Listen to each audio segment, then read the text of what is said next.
Olá, tudo bem? Esta é a segunda parte da lição A Igreja na Bíblia, a necessidade de restauração. Até aqui, vimos que a igreja foi fundada por Jesus, não por homem algum. A igreja é o corpo de Cristo e a Bíblia diz que só há um corpo autorizado, planejado, verdadeiro, só há uma igreja. A igreja, além de ser o corpo de Cristo, o que já indica, ele é o cabeça desta igreja. Ele é a autoridade máxima. E a igreja era caracterizada, um marco da igreja, uma evidência de que a igreja era a igreja do Senhor, era caracterizada pela perseverança na doutrina dos apóstolos. A igreja, então, é a coluna e fundamento da verdade. A missão da igreja é ensinar, defender, divulgar a verdade da Bíblia. E, em sexto lugar, vimos que a igreja é a comunidade dos salvos. Veremos agora que a igreja não é uma organização. A igreja é um organismo. Foi falado agora há pouco que quando a Bíblia usa uma comparação para definir a igreja, qual é a comparação escolhida? Qual foi a comparação escolhida pela Bíblia? Com o exército? Talvez a igreja possa ser comparada a um exército em alguns aspectos, mas não é a comparação que a Bíblia diz. Um time de futebol? Não. Um clube social? Também não. A comparação que a Bíblia usa para definir a igreja é um corpo, que é um organismo. Um organismo dividido em duas partes, cabeça e corpo. Cristo é o cabeça, todos os demais formam o corpo, e como membros do mesmo corpo, cada um deve cooperar de acordo com o dom que recebeu de Deus para o benefício da comunidade cristã. Leia comigo Efésios capítulo 4, versículos 15 e 16. Lá está escrito o seguinte: antes, seguindo a verdade em amor, cresçamos em tudo naquele que é a cabeça, Cristo. Dele todo o corpo, ajustado e unido pelo auxílio de todas as juntas, cresce e edifica-se a si mesmo em amor, na medida em que cada parte realiza sua função. A igreja não é uma organização do tipo das que conhecemos no mundo de hoje, porque tais organizações funcionam com base numa hierarquia, onde há pessoas que mandam e outras que obedecem. Pois em toda a organização humana é necessário que haja algum tipo de hierarquia, numa escola, no Estado, num time de futebol. Mas, sendo a igreja um organismo, nós não temos esse tipo de hierarquia. Não há cargos, há funções. Também não há títulos honorários, títulos que dão honra, que colocam alguém como melhor ou superior que outros. Ninguém na igreja deve exigir ser tratado por um título honorário que o coloque num nível de importância acima dos demais. Nós não vemos isso no Novo Testamento. As pessoas eram chamadas por seus nomes, chamados de irmãos, ou sua função era mencionada quando era necessário referir-se a ela, mas era função, não era cargo de poder, de autoridade. Não há isso na igreja no Novo Testamento. Eu quero chamar sua atenção para este fato. Não havia títulos honorários. Exemplo, como é que Paulo e Pedro se apresentavam em suas epístolas? Paulo dizia Paulo, o apóstolo, ou Paulo, o servo de Cristo, mas nunca o apóstolo Paulo. A mesma coisa Pedro. Pedro, apóstolo de Jesus Cristo, em sua primeira epístola, e na sua segunda epístola, Simão Pedro, servo e apóstolo de Jesus Cristo. Ou seja, o nome da pessoa, o indivíduo, é que definia quem era você. A sua função não colocava você como alguém de maior poder, alguém superior, alguém mais especial que outros. A sua função era para o benefício da comunidade. É como nós devemos nos comportar hoje na igreja. Como nós devemos agir hoje na igreja. Quando você se apresenta, quando eu me apresento, o que é que nós fazemos? colocamos a nossa função antes do nosso nome? Não. Muito prazer. Meu nome é Newton Barreto. Sou um servo do Senhor. É isso que nós devemos fazer. Não há hierarquia entre os membros da igreja. Aliás, a única hierarquia que existe, embaixo, entre os membros, não há hierarquia. Mas a única hierarquia que existe na igreja é esta: Cristo é o cabeça e todos os outros são irmãos. Desta forma, ninguém é melhor ou mais importante que outro. Ninguém. Isto está bem claro e ensinado no Novo Testamento. Eu peço que você abra a sua Bíblia em Mateus capítulo 23, onde Jesus estava condenando a hipocrisia dos fariseus e dos mestres da lei, quando ele disse tais palavras, Mateus 23, a partir do versículo 5. Vamos ler de 5 a 12. Jesus disse, leitura muito importante, tudo o que eles fazem, os fariseus e mestres da lei, é para serem vistos pelos outros.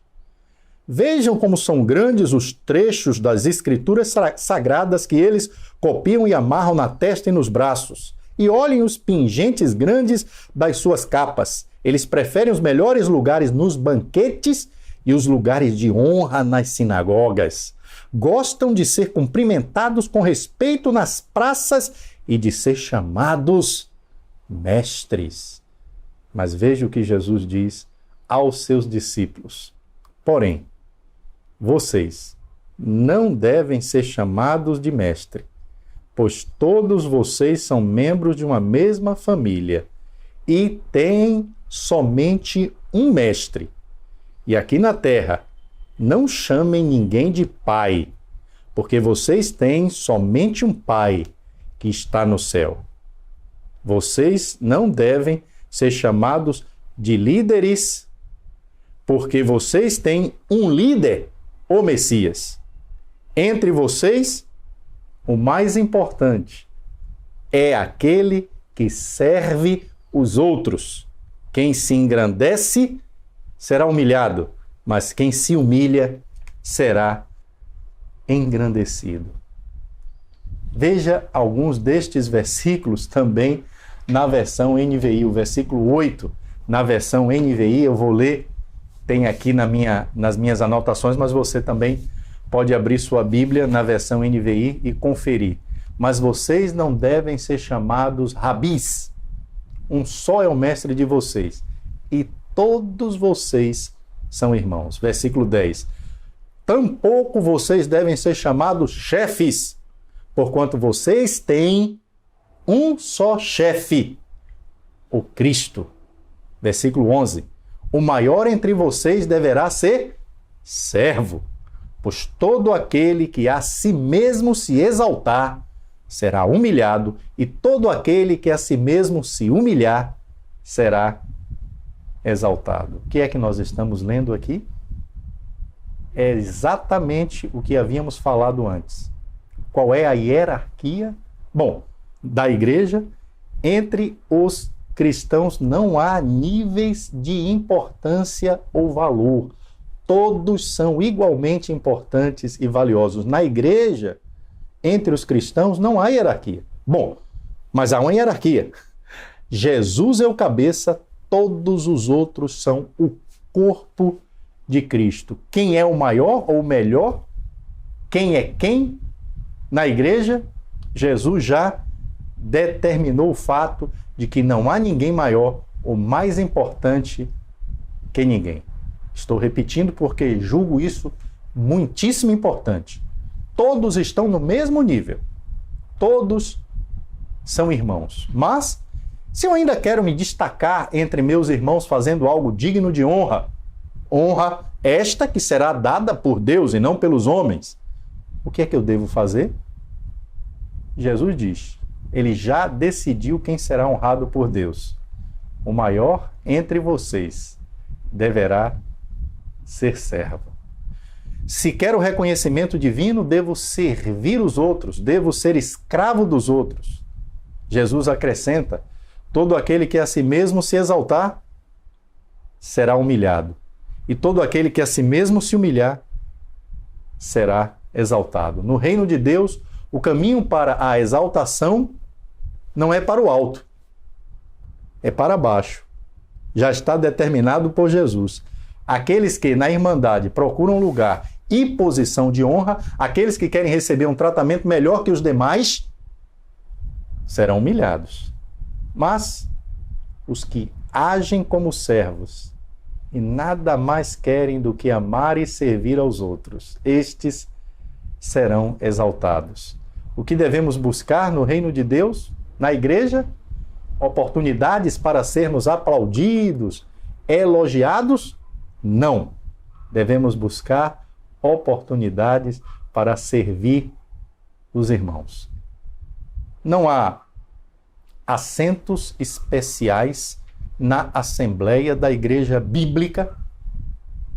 Todos devem assentar-se no mesmo lugar, estar no mesmo nível de assentos, porque todos são irmãos. As cadeiras devem ser iguais para todos. Por que eu receberei uma cadeira, um lugar para me assentar privilegiado? Isso não é bíblico. Isso não é correto. Não há vestes especiais na igreja do Senhor. É isso que nós lemos no Novo Testamento, uma proibição da parte de Jesus Cristo de usarmos formas de tratamento na comunidade dele que elevem certas pessoas e diminuam outras. Não há separação entre o clero e o leigo, entre os líderes e os liderados. Não. Somos todos irmãos. Temos dons diferentes, temos funções diferentes, sim, mas somos todos irmãos. Um é o mestre, um é o pai, um é o chefe, o líder, o guia, o cabeça, e todos os outros são igualmente importantes. Todos os outros são irmãos, apesar da função que possam desempenhar, ainda que presbíteros, diáconos ou evangelistas. Esses são termos bíblicos que explicam certas funções na igreja. Todos, ainda que possuindo essas funções, todos possuem o mesmo valor e importância. Tem igual valor e importância. Ninguém tem autoridade por si próprio, porque possui um diploma, ou porque tem mais idade, ou porque tem mais tempo na fé. Nenhuma destas coisas confere autoridade ao homem. A única coisa que confere autoridade ao homem é a palavra de Deus, mas é autoridade para servir, autoridade para fazer a vontade de Deus, e não autoridade sobre pessoas, ou para sujeitar ou subjugar pessoas. Então a autoridade não é do homem, a autoridade é de Deus e está no homem quando ele realiza a obra de Deus. Com a Bíblia aberta, explicando a Bíblia, eu tenho uma autoridade que não é minha, é emprestada, é de Deus. Com a Bíblia fechada, eu não tenho autoridade nenhuma. Eu sou igual a qualquer outra pessoa. A igreja é um povo onde todos são iguais em importância. Mas, infelizmente, nos modelos humanos, modelos errados, há o estabelecimento de hierarquia e níveis de importância. Níveis de importância. A mesma pergunta retorna. Você que me ouve, e eu agradeço a oportunidade de falar com você no ambiente de sua casa, trabalho ou em qualquer lugar que seja. Obrigado por me permitir falar com você. Eu lhe pergunto, você é membro da Igreja de Jesus? Desta igreja que nós lemos, encontramos, conhecemos na Bíblia? Deixe-me falar sobre algumas doutrinas que foram perdidas através do tempo e hoje são desconhecidas ou ignoradas. Doutrinas da Bíblia, doutrinas sobre a Igreja do Senhor. Além do que já foi visto até aqui nesta lição, isto também lhe ajudará a identificar se o grupo ao qual você pertence é de fato uma igreja do Senhor. Nós temos uma história no Velho Testamento que aconteceu durante o reinado de Josias que ilustra este próximo ponto da nossa lição. Durante o reinado do rei Josias, uma ordem para restaurar o templo do Senhor em Jerusalém havia sido dada. E enquanto eles faziam o trabalho de restauração, eles acharam um livro perdido entre todas as coisas amontoadas e esquecidas no templo. Sabe que livro era esse que estava perdido? O livro das leis de Deus para os israelitas, ou seja, a Torá, o Pentateuco, a parte mais importante da Bíblia deles. Estava perdida e eles nem tinham conhecimento das leis presentes no livro. Lamentável, mas foi um fato que se deu. Eu peço que você abra comigo em 2 Reis, lá no Velho Testamento, capítulo 22, e leiamos do versículo 8 até o 13. 2 Reis 22, versículo 8 até o 13. Zafã deu a ordem do rei Ilquias, Zafã deu a ordem do rei a Ilquias. E este lhe contou que havia achado o livro da lei no templo. Ilquias lhe entregou o livro e ele o leu. Depois Zafã voltou e contou ao rei o seguinte: os seus servidores pegaram o dinheiro que estava no templo e entregaram aos encarregados dos concertos. E Zafã também disse: tenho aqui comigo um livro que Ilquias me entregou. E leu o livro em voz alta para o rei. Quando ouviu que o livro da lei dizia, o rei rasgou as suas roupas em sinal de tristeza. Então deu a Ilquias, o sacerdote, e a Aicã, filho de Zafã, e a Aquibor, filho de Micaías, e a Zafã, o escrivão, e a Asaías, o servidor do rei, a seguinte ordem: vão consultar a Deus, o Senhor, por mim e por todo o povo de Judá, a respeito dos ensinamentos desse livro. Deus está irado conosco, porque os nossos antepassados não fizeram o que este livro manda. Imagine tal situação, é impensável, mas aconteceu. O livro contendo as leis de Deus, perdido dentro do templo de Deus. Como estava vivendo o povo de Deus sem conhecimento das leis de Deus?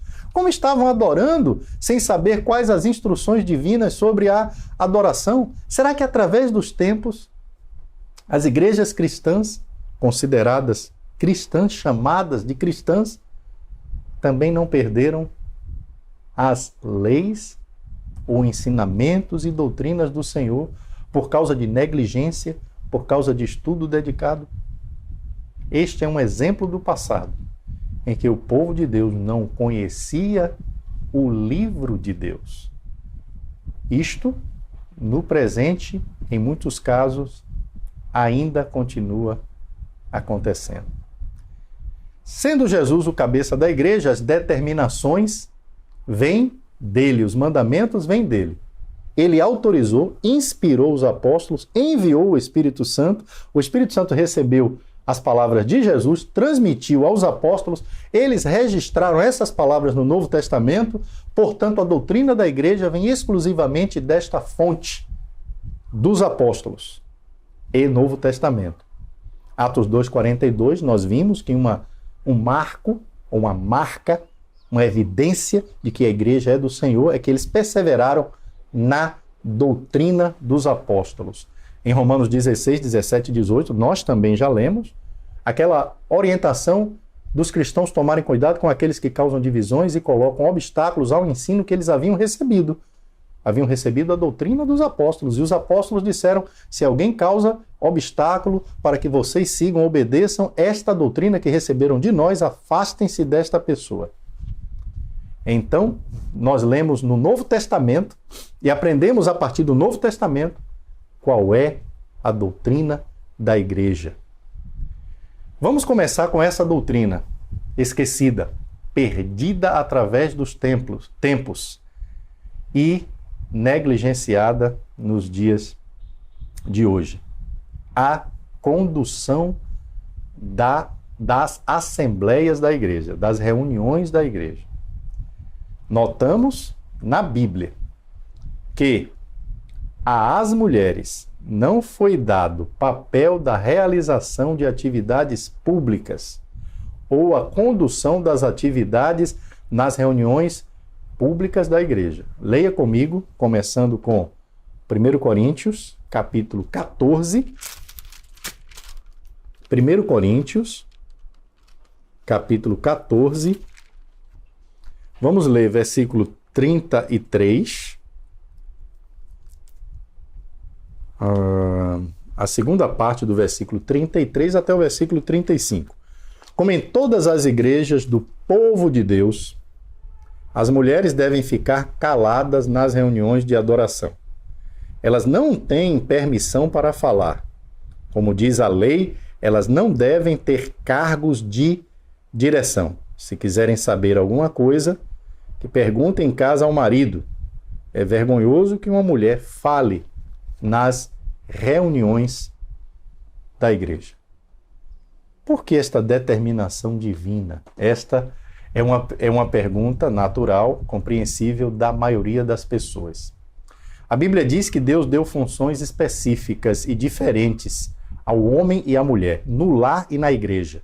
A igreja é uma continuidade do lar. Infelizmente, o machismo primeiro e o feminismo depois embaçaram nossa visão e criaram preconceitos dentro de nós que nos dificultam aceitar as diferenças de funções entre homens e mulheres. Certamente Deus não está contente com a mulher que almeja a função do homem, nem com o homem que se comporta como mulher.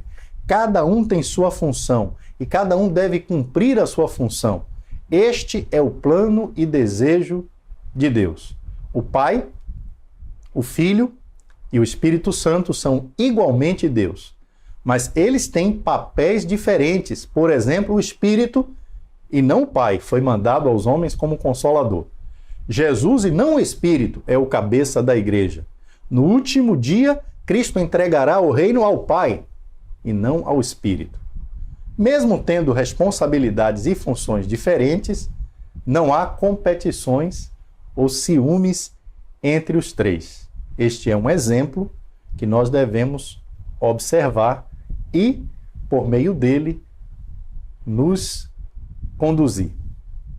Mesmo tendo responsabilidades diferentes, os homens e as mulheres são igualmente importantes e valiosos na igreja e aos olhos de Deus. As limitações para as mulheres na igreja são poucas, mas dizem respeito justamente a isto: a diferença no que se refere a funções, não importância. Nós já vimos que na igreja todos são iguais, cada pessoa é importante na igreja, mas nem todos têm a mesma função, como acontece no corpo humano.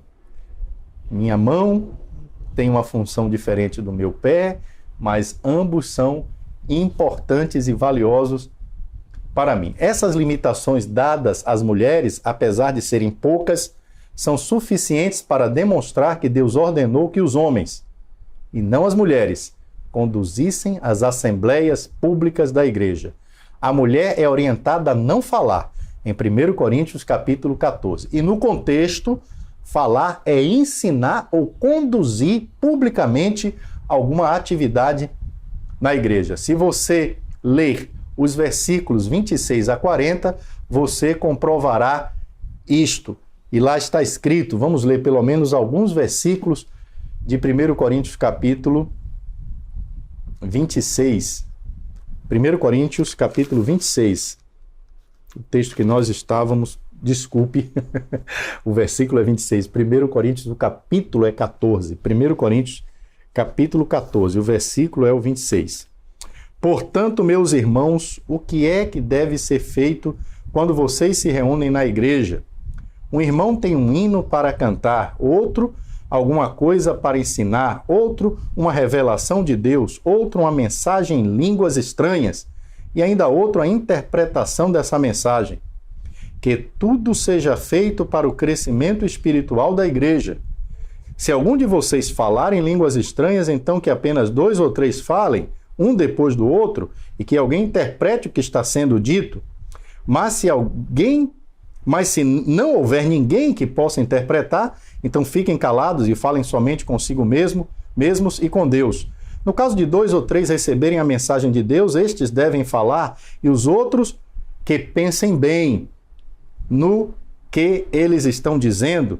Se uma outra pessoa que estiver ali sentada receber a mensagem de Deus, quem estiver falando deve se calar, Vocês todos podem anunciar a mensagem de Deus, um de cada vez, para que todos aprendam e fiquem animados.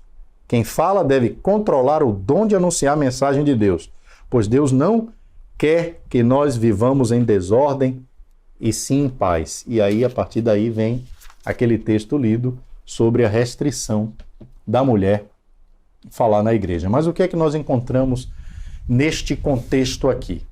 O apóstolo Paulo dizendo que quando eles se reúnem, o que é que eles devem fazer? Orientando. Um tem um hino para cantar, outro tem alguma coisa para ensinar, outro tem uma revelação, outro tem uma mensagem em línguas estranhas. É um tema que também nós iremos estudar em nosso curso em breve. Outro tem uma interpretação dessa mensagem e assim sucessivamente. Cada vez que o apóstolo Paulo usa a palavra falar, ele está se referindo a falar em público, a dirigir a palavra formalmente na igreja. Eles tinham dons milagrosos. Vamos estudar sobre esse tema futuramente, como línguas e profecias. E a instrução naquele texto é que as mulheres não deveriam, naquele contexto inclusive, não deveriam ensinar, apesar da presença desses dons. O silêncio feminino naquele texto não é um silêncio absoluto, claro, e sim com respeito ao ensino, à direção do culto. Se fosse um silêncio absoluto, elas não poderiam cantar, nem dizer amém. Não se trata disso, se trata de as mulheres não dirigirem a assembleia da igreja, não se colocarem em posição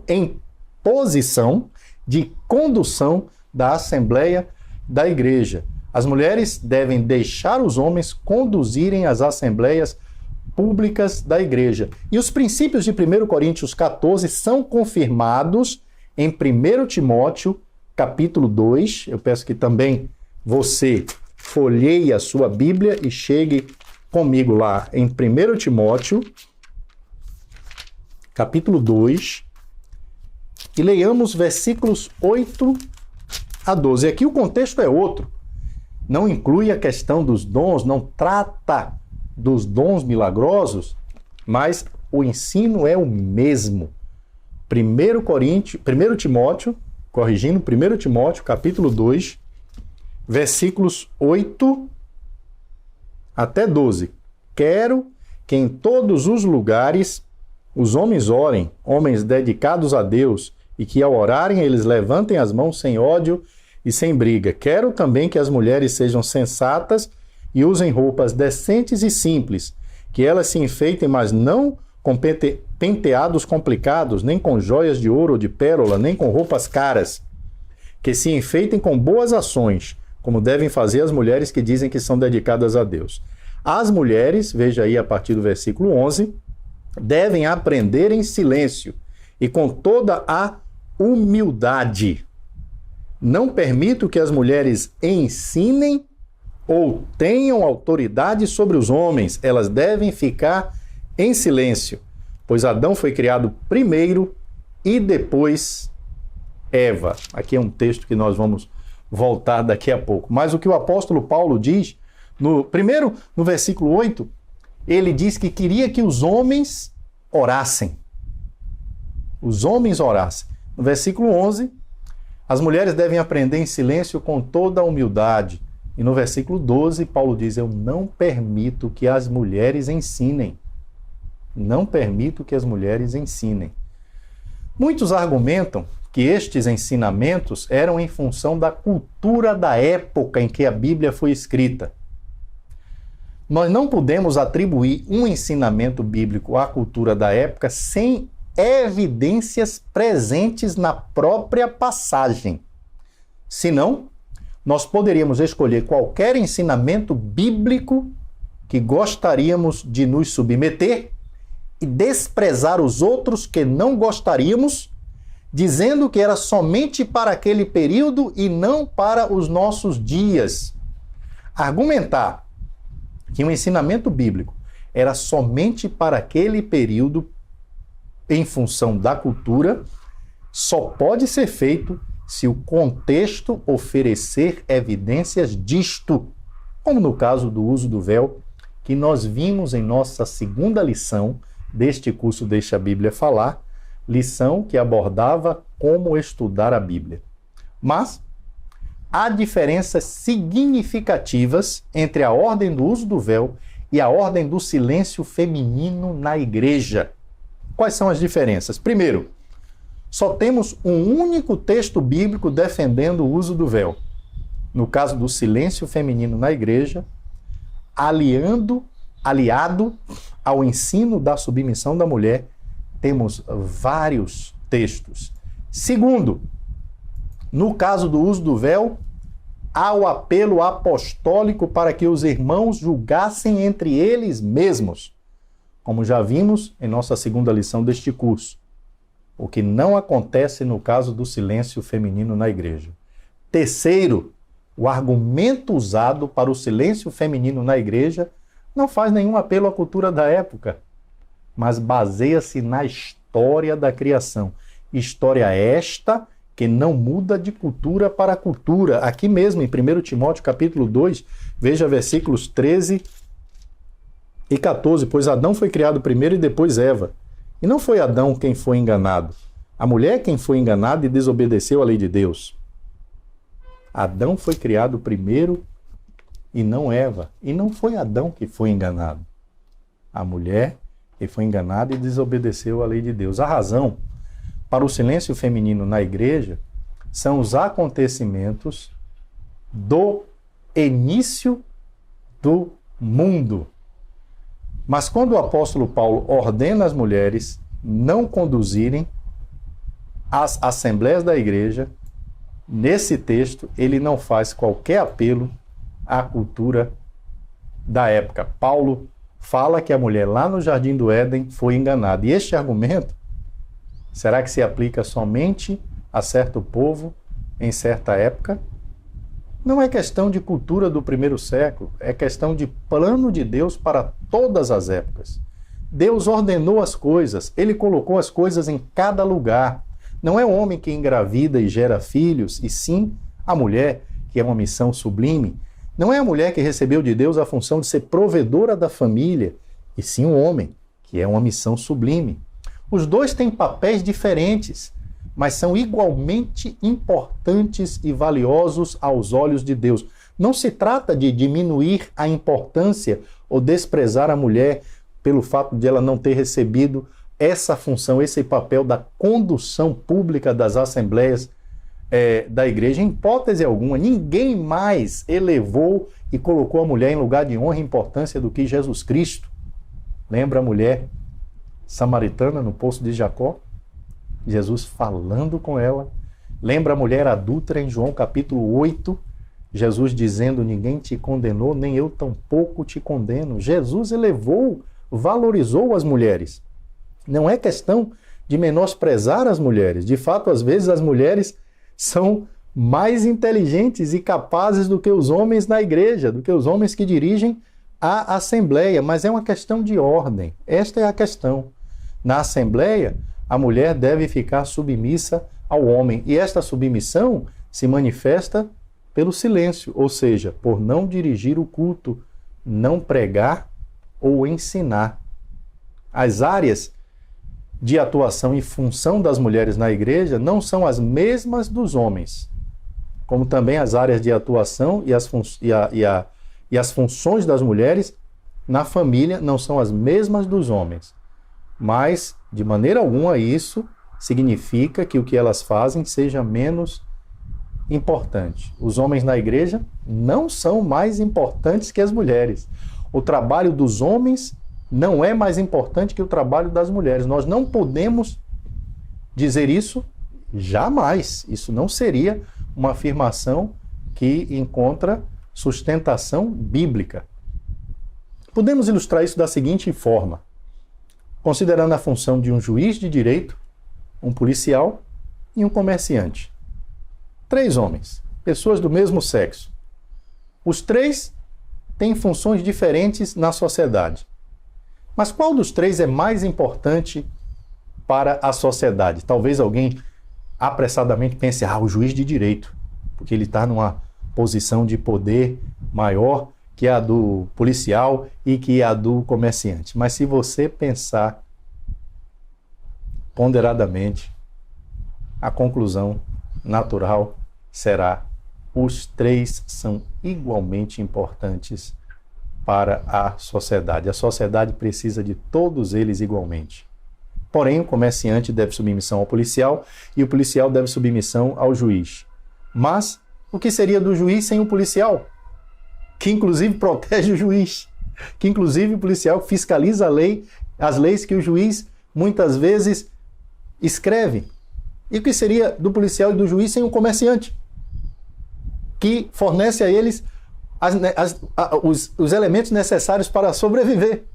Os três são igualmente importantes. É uma questão de ordem. Uma sociedade organizada é assim. Na igreja, Deus colocou os homens com a função de conduzirem a assembleia.